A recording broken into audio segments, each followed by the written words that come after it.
We are very pleased to be welcoming Amy Babicek, owner Harvard Computer Services and the president of the National Society of IT Service Professionals.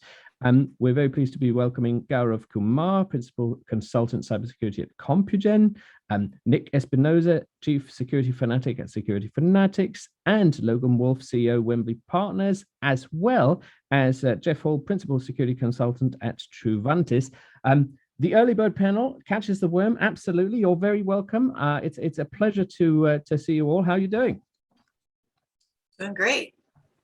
Pretty well, thank you. I'm awake, so it's a start. I'm with Nick. I'm with Nick here. Coffee helps. It really does. There you go. Well, somehow we have to start off this event, and in a way, this is a more of a high level this discussion, because obviously throughout the day we're overturning rocks and we're saying, is this the key to third-party end customer security relationship improving? But for our opening panel, we're going to look at the top post holder of tomorrow, and you'll notice immediately how I'm not saying CISO or CSO or CIO. I'm saying top post holder. It's not a politically correct term. It's just a bit of an open-minded term as to what we might be looking at it. But that, of course, means that we're looking at the top post holder both internally and externally.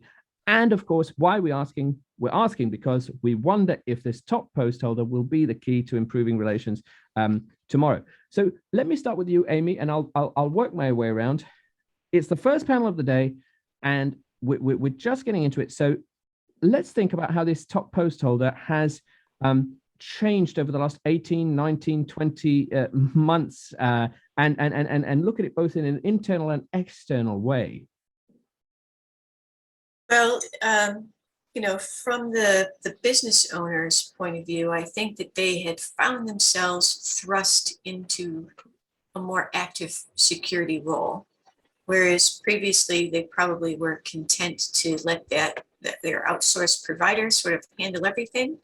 But gosh, when the pandemic comes along and you have a fundamental shift in the way that your employees are all working and introducing such new levels of ways to manage productivity and keep things secure and connect everybody in. And it wasn't just an IT decision. It was the business owner had to get much more involved in that decision-making process, I think, than they ever had been before. And that was a huge shift. Simultaneously, we in this same time period, that's when we really saw the trust afforded to MSPs and MSSPs and IT professionals in general sort of blow up as the media was relentless in reporting new ransomware attacks that were targeted on our industry. And with those things kind of happening together, I think it was a big wake-up call for many business owners and got them way more involved than they ever were previously. And that's sort of key, isn't it? The wake-up call, the getting involved. It's no more plug and play. Let the revenue come in. Obviously, I don't think there's too many businesses like that. But it's much more hands-on and taking security more seriously, hopefully. But let's move on to you, Nick. What about the role of this top post holder then? Because I mean, it must be that some top post holders have not changed because they were always working remotely, always managing remote teams, and then others maybe have noticed a difference. Is that the case? Yeah, I mean, I think personalities are personalities. Everybody is different, and as I'm advising larger corporations and their security postures and all of that, it's interesting to see the dichotomy between, I think, the next generation that's coming up that understands that there's been a certain level of complacency in technology, that a lot of organizations are keeping and sustaining technology debt as opposed to refreshing their technology, and therefore that complacency is essentially keeping them behind. Meaning, in cybersecurity, we can create some great new products, great new defensive methods, topologies, tactics, threat detection systems, et cetera. But if there's a certain percentage of businesses, organizations, et cetera, that are not adopting those platforms, they continuously be behind. The one thing that I think really really changed the landscape, and I've been the redheaded stepchild in the room for 20 plus years, and probably till the last 5 years, is, I think, to Amy's point, is the reporting that we are hearing that I think is now motivating organizations. We're taking more calls now on, hey, I've never worked with you, but a competitor of mine just got hit and I don't want to be them, calls more than we are, oh my God, like, the world is burning down around me. And I think that's a really good sign. Hearts and minds are starting to be changed by virtue of these spectacular hits, SolarWinds, Colonial Pipeline, Kaseya, even Equifax, et cetera. And I think that's a good thing overall for our industry as it breeds awareness. But, to your original point, I mean, it really depends on the organization and its culture, but we see a lot of complacency still, even at the highest levels of organization. And I think that's a huge thing we need to fight. And and complacency at the top with this potential post holder of tomorrow, that's not what we want, is it? But then I guess it depends if you're internal or external. If you're external and you're providing services and you're complacent, that's one thing. But if you're internal, that's another thing. Well, let's go to you, Gaurav. This top post holder and potentially internally and externally being treated differently. How has that kind of balanced out? How have the experience of the external security consultant leader changed as opposed to perhaps the internal one? Yeah. So. As Nick and Amy said that it's a towards call as well, and for sure there's a bridge between business and I would say security, which is done by these security architects, I would say, because they will translate the needs, translate the business needs or business language to security, and vice versa. And by putting that in mind, because security is on top of security leaders or architects, so they would always go for secure the infrastructure first with the transactions between the remote work or remote offices or home offices, right? And then there is for that business should not stop working, or everything should be in place, and bread and butter should be going, so that's what yeah. Indeed, and that bread and butter is perhaps what's either remained the same or changed. It depends where we're going with it, isn't it? Yeah, for sure it is. So because as Emmy was saying, because a lot of things are being changed, business leaders are now focusing on going to digital and secure as well. So yeah, for sure tomorrow world is going to change for sure. All right. Well, then let's hone in on that. I'll go to you, Logan, and then I'll go to you, Jeff. In this last 18 months, and I've made this joke before, so 18 months seems to have been the term for the last 3 or 4 months now. In the last period of time, this top post holder, has to change, and perhaps has to be less in the weeds. How much of a translator do you think they've had to become? Because if they're internal, then they're forever trying to say, no, we don't want this new sparkly box that my boss has learnt about on a golfing holiday. And if you're external, you actually have to convey that external value internally. So externally, is the top poster of tomorrow a translator, and internally, what skills are necessary, to manage all these third parties? So I think the component. So first, I'm going to echo what Amy, Nick, and Gaurav said. The responsibilities of a CISO and the role is definitely expanding. They're almost kind of like correlating with the chief technology officer these days. In some cases, you have procurement, you have all kind of technology there, and it's deeply integrated with both IT and business, right? Like, so this perhaps wasn't the case, maybe even a decade ago. Is much more focused role. If you're doing security. So these days you got even to some extent supply chain management and vendor management, right? Like they got SLAs to manage and that sort of thing. So the role is definitely expanding, which is reflected in average CISO's compensation, or senior consultant, like executive consultant, virtual CISO compensation as well, if you see in the market, because the ROI is also improving.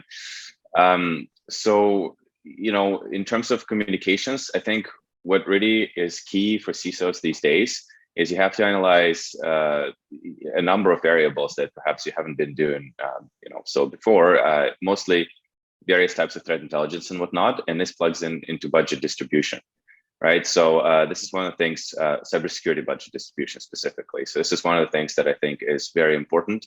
We see a lot of companies, like, they can just kind of throw money at cybersecurity, and then, they can invest in tools. It could be CM, could be IDS, IPS tools, right? Like perimeter defenses, all that kind of stuff. But at the same time, the threats are segmented by industry sectors. So if you're looking at some particular industries, for example, the main issue could be like, the data loss prevention or internal identity access management, right? Like insider threats, that sort of thing. And basically the correlation of investment into cybersecurity to ROI that this investment delivers heavily depends on the CISOs knowing very clearly and understanding the attack vectors that the organization is facing. So it's that. Then you have to communicate this to, for example, the board, the executives and whatnot, and usually have to build these days a pretty strong business case to show like, well, look, our industry is experiencing a heightened degree, for example, of insider threats. That's what we have to invest in, as opposed to, for example, a new shiny firewall or something like that. Which is going to bring them out of the weeds, isn't it? And I bring this up, because we will all have seen arguments on Twitter or arguments on LinkedIn saying, how could this person possibly be a leader in cybersecurity? They have no experience in the weeds. And that makes sense, doesn't it? That does make sense. And to a degree, you don't really want someone that was doing nothing related to the subject now being a CISO. But at the same time, the top post holder needs these translator skills. So it's tricky, isn't it? What about you, Jeff? Because the other day someone said to me, I was a CISO, now I've been promoted. I'm a CIO, and that sort of grated with me, because I don't think that should be the career path. But what do you see as the evolution of this top post holder internally and externally? Well, it depends on the organization. I think a lot of times those of us in InfoSec, and particularly those that seem to go off on Twitter, forget that the Fortune 1000 is only the top 4% of organizations in the United States, which means 96% of the organizations in this country aren't even structured for that top post. The top post is probably lucky to even have a CIO, let alone a CISO. And so they're the ones that are in desperate need for the managed security groups, because they're not going to be able to attract and retain the people necessary to even make security possible. So as a result, it's one thing for the Fortune 5 to have a security apparatus almost equivalent to the federal government, probably even better. But the vast majority of organizations have fewer than 500 employees, and they're not going to be able to invest in it. So they have no choice, if they're going to secure themselves, to outsource it. And so the vast majority of organizations, therefore, need that individual that can manage a third party and yet still represent technology and know when they're having, for lack of a better phrase, having smoke blown up their skirt versus getting real answers. So Jeff, does that mean that it's not going to be a top post holder, but a collection of them? Because, I mean, is it too difficult to find someone that is a lobbyist, yet also an in the weeds technologist? Is it likely to be one person, Jeff? It could be. For example, I started out in code development for operating systems, moved my way into networks when that became a big thing, moved my way into netware and PCs and local area networks, and I've just migrated along. So I have a very broad technology background versus someone today who started 20 years ago, and the LAN and WAN and internet were all in existence, and they've never seen it any other way. So in some cases, yes, it's going to have to be a CFO that manages the payments, a CIO that manages the technology, and a CEO that's providing direction. Okay, that's an interesting team. When I asked it, I didn't think of that. I was thinking like a super architect and a CISO, but the way you've described it is wholly possible as well. I like that. Well, Amy, where then does this leave the architect or the super architect or the astronaut architect? Where does it leave them? Because internally and externally, what is their role in improving this third-party end customer relationship going to be? Well, I don't think their role has really changed that much. I mean, their role is always in design.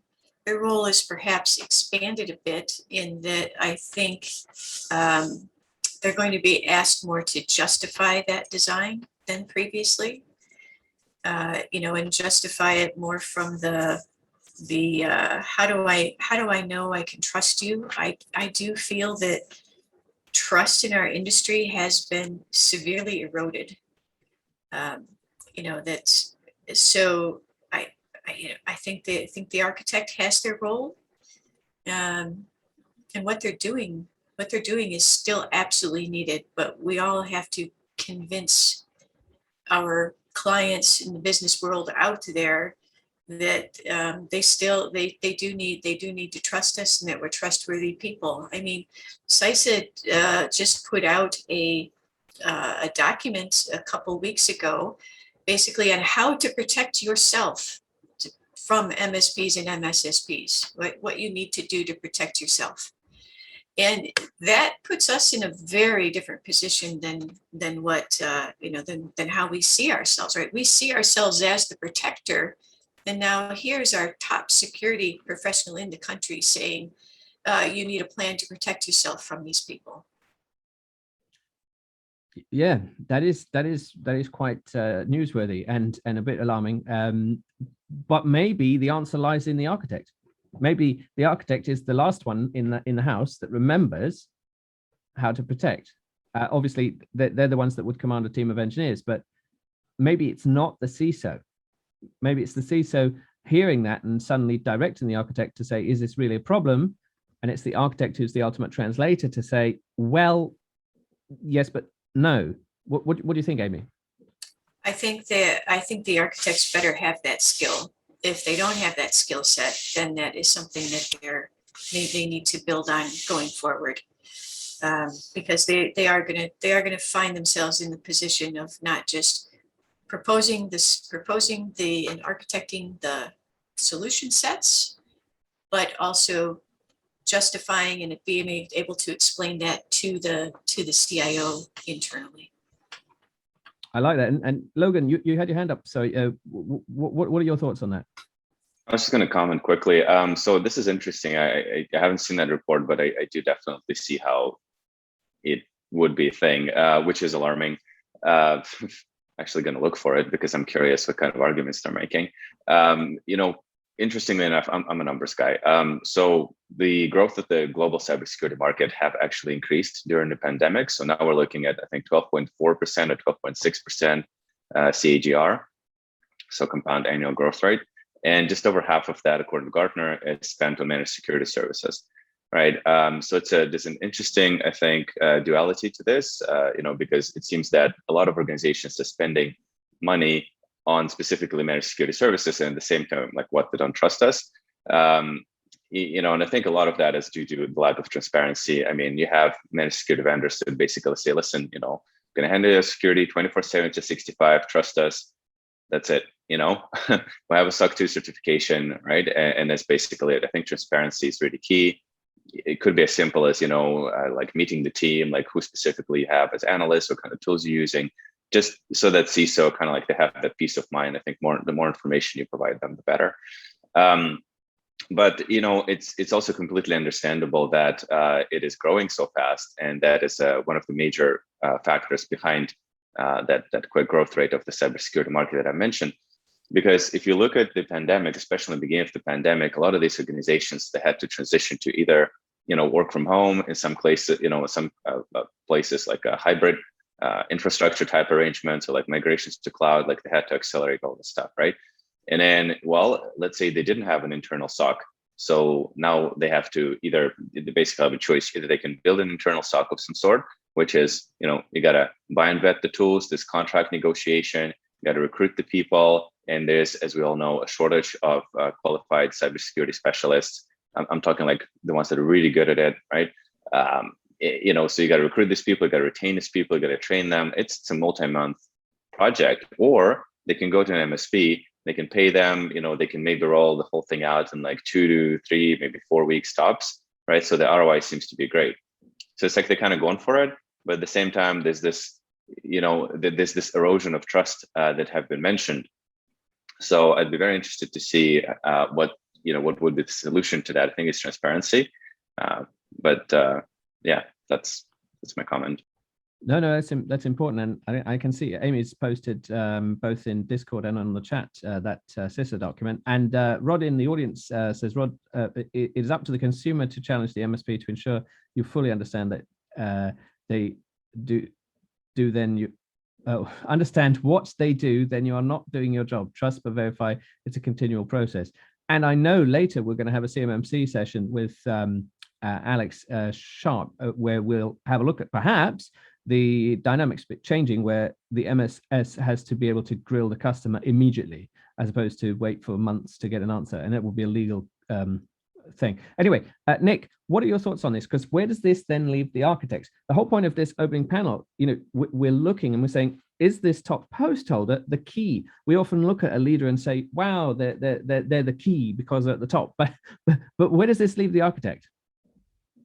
Well, I mean, to Amy's point, I mean, I think the architect is going to be the architect. But if you're looking at this from an overall larger viewpoint of an organization, it really comes down to hearts and minds. Meaning, one of the problems that really trips up security and solution architects as well is the fact that if an organization doesn't have a culture that is, to Logan's point, transparent, meaning if you see something, say something, you end up having a huge amount of problem. And I can't tell you how many organizations I've walked into when they call frantically saying, I've never worked with you, but help, we're down, we're ransomed, whatever that is. And the answer that we get from the person that got hit is, well, I didn't want to tell my boss because I was going to get in trouble.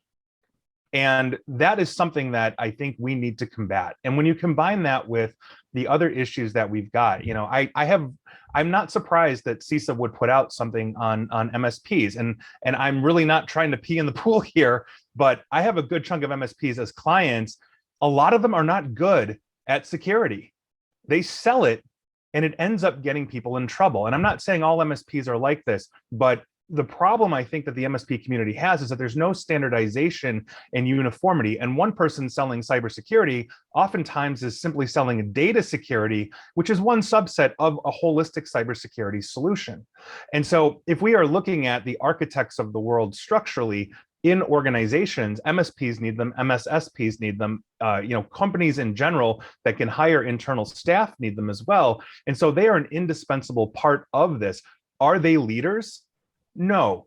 And the reason being is that a CISO is supposed to be that nerd to English translator for the rest of the board. They're supposed to be that person with management skills that can understand how to actually lead a group and execute on it. And while the CISO, I do think, needs to get into the weeds, does need a good amount of technological experience, I'm not expecting a CISO to know absolutely everything, but I am expecting them to understand and cover their basis and surround themselves with people like architects that will basically help them understand the specific aspects of things like network topology, identity management, supply chain risk. These are things that the CISO should be trained at a very top level to be able to manage the teams that are actually going to be doing that kind of work. And so I think it's a balance that needs to be had. But the other problem I see with this is that CISOs in security right now, and I believe this is changing, is oftentimes pigeonholed under the CFOs. And that's like the worst place that you can put security, because all you're looking at it as one big pool of debt that the company has to have, when you're not realizing that is actually the shield that protects the engine of your economy. It protects your technological infrastructure. And that is something that I think is sorely missed. And when CFOs treat nickels like manhole covers, this is when we end up with Linksys routers at remote locations. It's a huge problem that we have overall in the industry. I love it, and both Rod and Alexandra in the audience are very much agreeing with you, which I think is really key. Why don't we then have a brief look at regulations and privacy and all the things coming through the pipeline?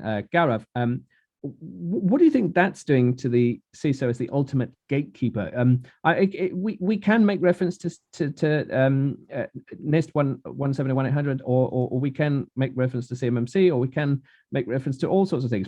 What do you think privacy regulations, and of course the fact that many different states are coming up with their own privacy laws, what's that going to do to this top post holder? Yeah, so yeah, you're right. So all the states are coming up with their own laws, and for sure, if we want to say that, let's say, going for compliance check or an audit for a particular standard, be it CIS or NIST, then for sure we'll get few gaps, and there should be a good link between security leader and CIS CISO, so that those gaps can be filled with proper budgeting in place, and all the technologies should be in place. It's not every time putting all the technologies, but I would say process, people, and then technology would be at the last. So process should be strengthened enough so that the compliance and privacies can stand by the laws.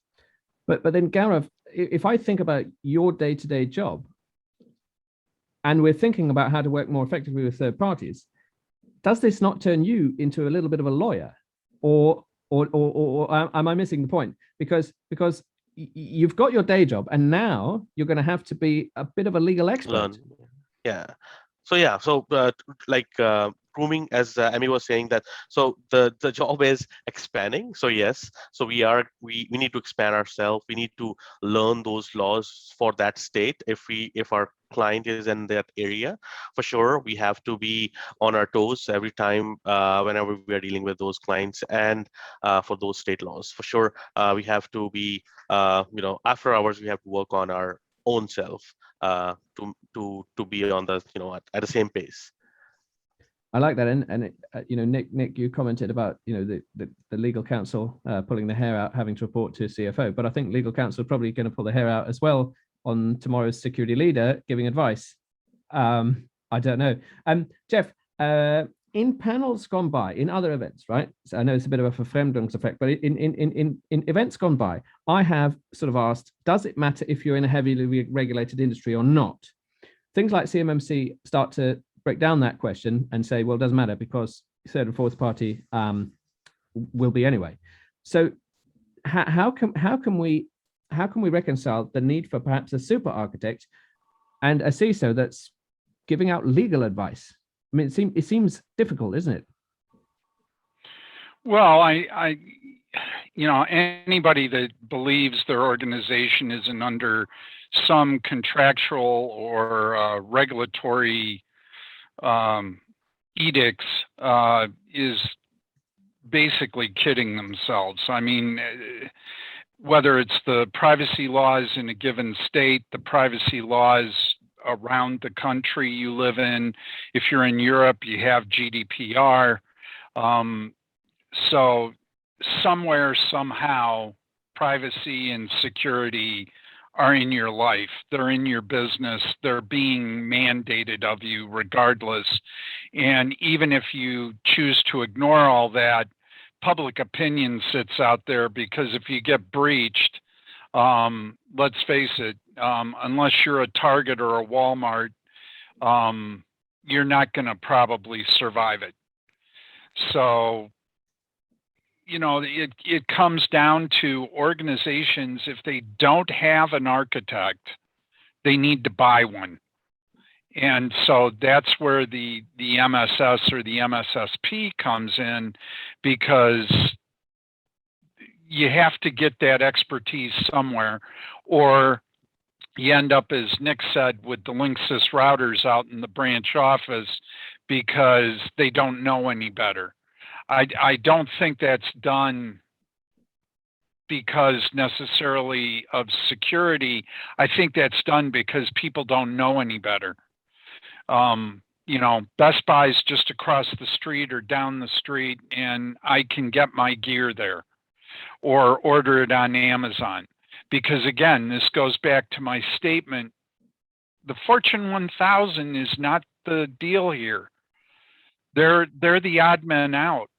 The small business owner, the person that is dealing with this, they don't have staff. They're lucky if they have staff. Their IT staff is outsourced. If they're doing security, they've outsourced it. And so they're relying on those people to be at the front of doing what they're doing. That's why I brought up the CFO and the CEO, because in a lot of instances, there is no CIO. And if there is, they're buying it from somebody to get it. I like that. And that buying in expertise, especially if you're not in those Fortune 1000 or NASDAQ 1000, or I've forgotten you gave it one of the stock exchange 1000 companies. Nick, you had your hand up. What are your thoughts? Yeah. Just in terms of the legal advice side, you mentioned CMMC, and we are doing an absolute ton of CMMC work here. We actually built an entire training platform for it because I couldn't find good source material outside of the DoD stuff. But it's interesting because I think that essentially when you're talking about legal and regulatory advice, that's something that the CISO has to be well versed in, but it has to be aligned with legal counsel. And so as I'm talking with my clients, I can say, look, we will talk about the NIST 853 cybersecurity controls all day long as it snaps into the CMMC framework, which is NIST 800-171 repackaged and Tetrised in. We can talk about those things and how to execute those, but the legal and regulatory requirements, oftentimes while they're rather clear, I usually specify you need to double check this with a lawyer, or we can get you an attorney on top of those things, because we can execute the actual controls that you'll need to properly defend your business, receive the certification and all of that. But at the end of the day, to the point that I think, Logan made in chat is that, yes, the last thing I want to do is get up and say, I'm not a lawyer, but I play one on TV in court, and give my opinion on things, right? This is why we have lawyers, and this is why they earn good money. So I think there is a differentiation there and a separation, but I think they go hand in hand. The lawyers aren't going to be able to implement, access control 1.001 from NIST 853, but we are. And they have to be aligned. And I think that's an important part of the team that's actually going to be executing to mitigate the risk for the organization. Which means maybe an MSS of tomorrow needs a legal counsel as a service. Oh yeah. As opposed to, I mean, it's a huge failure, I think, in technology right now, that we're not coinciding that well. I mean, I work with lawyers when it comes to these kinds of things. So I go into organizations and say, I will execute your topology, I'll execute your framework, I will advise your IT director on how to actually implement all of these kinds of things. But when it comes to the actual statutory requirements of this, we need to make sure that we have a lawyer signing off on it. I think that's the balance that we need to make. Well, I see that as an extra revenue stream for the MSS of tomorrow. They're going to love that, aren't they? Lawyer as a service. Well, it's a good partnership. I mean, yeah. I've got one I will send in. There you go. Well, that's exactly what we're doing. So we've partnered up with Miller Thompson, and in case of any breaches or like incident response, digital forensics, we tend to provide, anything from crisis management advice, or privacy lawyer, and regulatory whatnot, whether that's by PETA or CCPA in the States, GDPR, like we have different people on that front. And then we have legal counsel advising organizations on, what to do during an incident, right? And I mean, it's things like, obviously, you want your communications within the team and whatnot, and out of band covered by attorney-client privilege. You want to limit your discovery footprint. You want to kind of like know what to say, what not to say, like that sort of thing. So legal advice really is key during any kind of incident response, especially post-incident. You look at any of these breaches, Verizon, well, to a lesser degree, I guess Colonial Pipeline, but anything that's sort of like involves a privacy breach or a cardholder data breach. right? There's almost always litigation, class action lawsuits that follow. And needless to say, it really comes down to how have you handled the incident, one, but also what can be discovered and what was actually being done during the incident. And that's where legal counsel comes in. So that this shouldn't be directly what CISO does. I mean, one of the reasons, again, first and foremost, it's not going to get covered by any kind of attorney-client privilege. You go to court and you're going to be like, well, why did you do this? Or why did you do that? You're going to be like, well, this guy told me. I mean, it's not really going to hold up. No, I fully appreciate that. And Alexandra in the audience says lawyers, privacy experts, and security experts need to be working together. And Brian, I think in relation to brand reputation, we used to get 2 strikes before we were out, which I thought was not a nice approach. Amy, let's back up then a little bit. So obviously, this is our attempt at looking at, is this top person, whoever they might be, the key to improving this relationship? But in a wider sense, what are your hopes for our whole MSS forum today? And it being in the Great Lakes, and the Great Lakes being the center of North American manufacturing and industry, what can we hope to kind of know today that's specific to this region? Well, I think our region is heavy on manufacturing.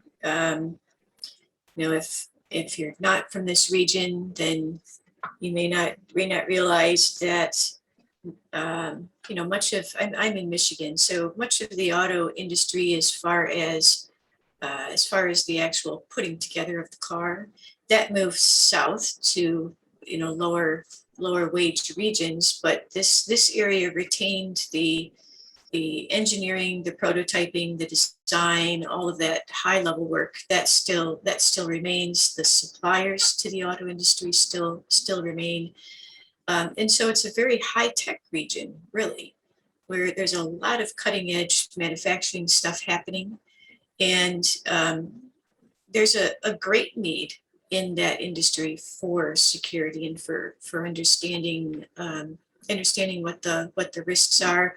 All that technology going into manufacturing these days is incredible. You can't, anything they build. Like I have a client that builds robots, right? I have another client that takes old pieces of machinery that feeds manufacturing raw materials in, and they computerize it, right? So they take the old stuff and they add controls onto it. So these guys are designing the controls. They have not looked at a lot of security there. So there's a lot of security work to do in this region. Although it's pretty high tech, it's been pretty low security. So there's a huge opportunity here in this region to advance the cause of security. And I just wanted to also make a note that I appreciate Jeff's comments about small business, because I'm a small business focused person in this area as well. And it is almost always the case that we find ourselves playing all the roles: architect, CISA, CIO, right? While at the same time, being the firm that ends up holding the bag if anything goes wrong in any of those areas. And so, having our insurance and legal backing on our side is critical now to do the work we do. I love it, and I love that phrase, high tech, low security. Yeah. Which is maybe I'm going to play with that today. I think as a term, I think that's a nice way of capturing why we are in the Great Lakes. Obviously, it's an enormous region, but it's great to be there. Alexandra loves that term as well. Nice comments from the audience. Debbie, hi Debbie, says, as mentioned, many companies don't have CIOs or CISOs, so most likely don't have a legal department, and with also struggle with records. An MSS that can facilitate all these would be an advantage. So that's a shout out to that. And Logan, you're agreeing with her with the package and so on. So I like this. It started off, we're discursive, we're chatty, we're getting going, and I think this panel has set the scene for today's forum. Obviously, Amy, we're going to hear from you a little bit later on as well. But Amy, Nick, Logan, Jeff, and Gaurav, thank you for being such great panelists. Please give them a big virtual round of applause. Thanks for having me. We will see you in the audience. And Thank you. thanks very much.